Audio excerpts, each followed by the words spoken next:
I need to put blocking over here. Cut it in first so you're not messing. I got the shower floor in. I had to polish this corner here.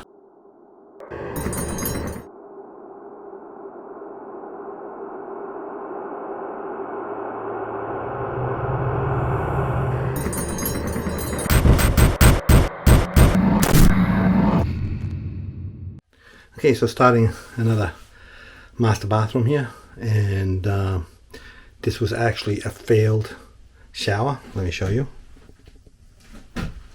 So as you can see, there's some pretty bad leaks. So now I had to rip it all out and redoing it. Another issue on this bathroom that they didn't take care of when they installed the tile on the floor, and there was tile on this floor. They had installed backup board. They installed it correctly because they put the inset under it, but they did not check the subfloor. This floor was all cracked. I'm going to show you why. Your subfloor has to be tongue and groove. This one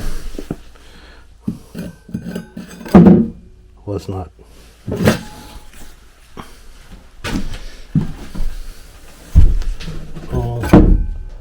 The way around.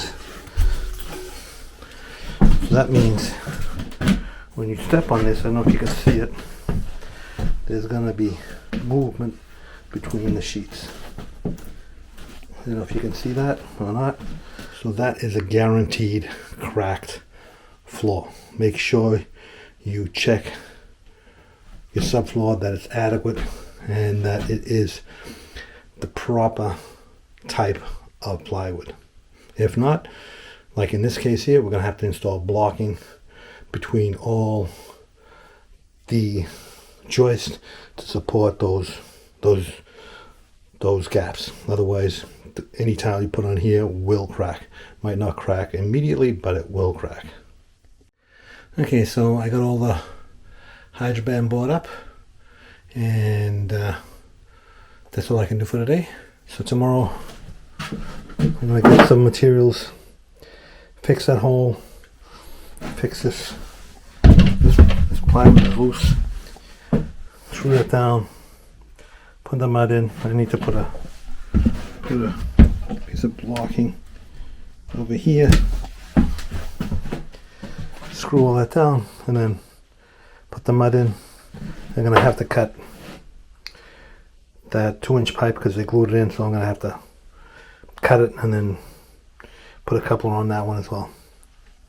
So I'll put a link in the descriptions or in the cards or even the end screen to how to do hydroband board with the sealant. It's quick, it's easy. If your subfloor is not tongue and groove and you're going to be installing ceramic or porcelain tile or even natural stone tile, you have to add blocking between the joints. I'm going to show you how to do that. If you have access from below, it's going to be a lot easier because you can just add it from below. If you don't have access from below, it's going to be a lot tougher and a lot more complicated. And but I'm going to show you how to add the blocking, what it actually means. So I cut a piece of 2x4.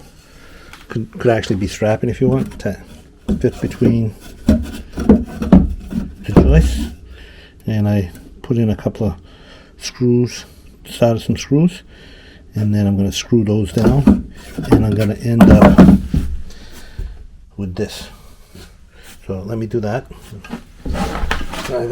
I got one screw in over here. Don't forget to like, subscribe, and hit that notification bell.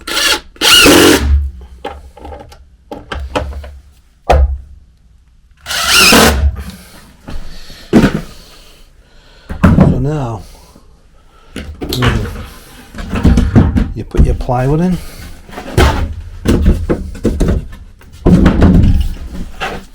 It's going to be fully supported. So I already put this one in, and I put one, I have to fill that hole over there.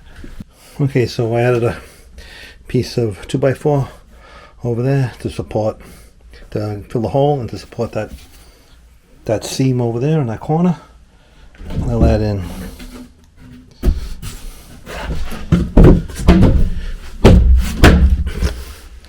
that piece there. I'll fill that with a piece of foam because it's just to fill it in, because I'm going to be doing mud on top of here. And then I'll screw this all down and start doing the mud. Okay, so that's all in solid. Now I can do my mud. So I got this shower all waterproofed and ready for tile. I mean, the thin set has to dry because I just installed it, but tomorrow it will be ready for a flood test. So let me show you what I did here. There was drywall going from here to that corner, so I put some banding on, so that makes that completely waterproof. And then there was a metal outside corner here. Now this was already waterproof the way I installed the Hydroband board with the sealant, so it was already waterproof. But because they have this metal corner here, so they get a nice clean corner, I've decided to put some banding on here to cover that metal so that that'll never get wet. And the same down here. So the membrane's down, so the banding's in, membrane's down. But over here, because I got these like 120-degree corners, I put a couple of coats of the Hydroband, which with this system, the Hydroband board system, the Latticrete Hydroband board system, you are allowed to do that. That is totally warranted, no problem. So this is just needs to be flood test over the weekend, and it's ready for tile. Okay, so I got the shower floor in.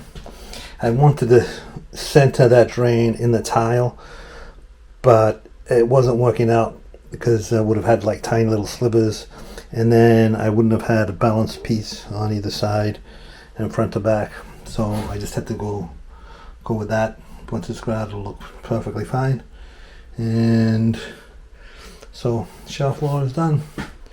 Next is the wall tile. This is the wall tile. It's a 12 by 6 inch Carrera marble. It's got like a, it's not polished, it's got like a satin finish to it. So that's what's going up on the walls. Sometimes the only way to really make something work, to figure out how to cut it and what size to cut it and what all the angles are, is to make a template. And that's what I did right here.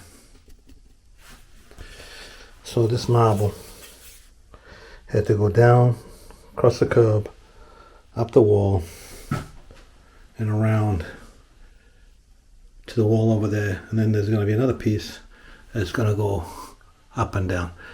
That's not going to be a problem. We're just going to cut that to length. So to do this, the easiest way is just to make a template. Make a template of your cuts, and then you can cut exactly what it needs to be. So I started the marble tile in the back there. It's 6 by 12, and this is all on. Up here, I had to polish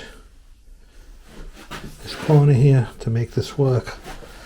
I had to polish that little corner like there, goes around and goes all the way up. So that's what it looks like from a distance.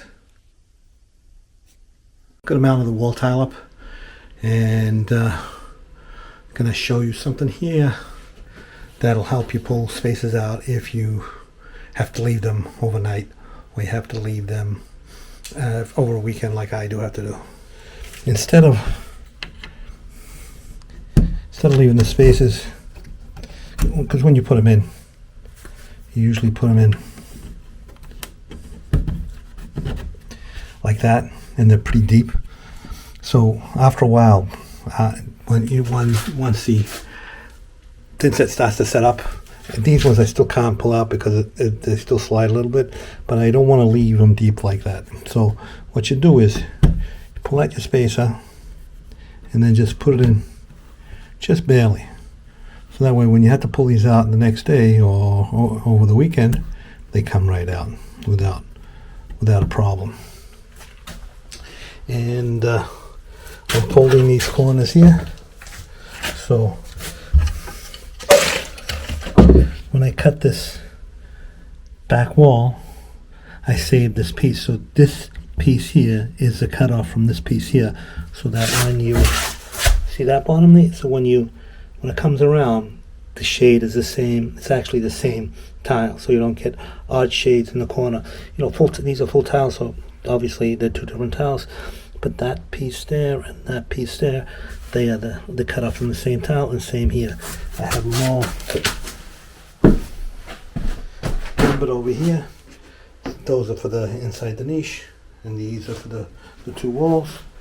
Plus I got some up there, and also the bottom row. A lot of times it pays, especially when you got an angle like this, it pays to just cut it in first, so you're not messing around with it. You know all the pieces are gonna fit, and now all I have to do is mix insert and put them on, then keep going up the wall.